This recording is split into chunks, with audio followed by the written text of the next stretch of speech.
মরিনা মরিনা darling, কোথায় তুমি? কি হয়েছে মহারাজ? আরে মন্ত্রী, পুরো মহল খুঁজেছি, তোমার মহারানীকে কোথাও পাচ্ছি না।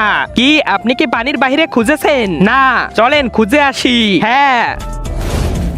আ আ আরে মানুষেরা, আমার জলপরীকে ছেড়ে দাও। ঠিক আছে, ছেড়ে দিচ্ছি, তার বদলে তোকে খাবো, ধর শালাকে। হ্যাঁ ভাই। আরে ভাগ মন্ত্রী। ভেগে গেল শালা। আরে ওই মানুষেরা আমাকেও খেতে চেয়েছিল, এখন কিভাবে বাঁচাবো আমার রানীকে? মহারাজ, এখন তো মহারানীকে লেবাথনই বাঁচাতে পারবে। লেবাথন আমাদের সাহায্য কেন করবে? মহারাজ করবে, ওটা আপনি আমার উপর ছেড়ে দেন। ওই দেখেন লেবাথন, ওরা জলপরীকে পুড়ে খাচ্ছে। বাঁচাও মানুষেরা, ছেড়ে দাও এই জলপরীকে। শালা এখান থেকে যা, না হলে তোকেও ফ্রাই করে খাবো, ভাগ এখান থেকে। শালা তোরা তো এভাবে মানবি না। ইয়া!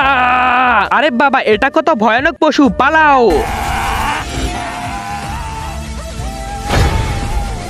ধন্যবাদ লেবাথন, আমার তো ধন্যবাদ চাই না, আমার তো জলপরীকে চাই। হ্যাঁ কি মন্ত্রী, এটা কি বলছে?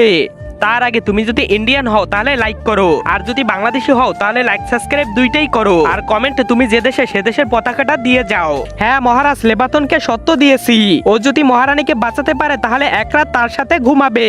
কি? আমি ঘুমাতে দিব না।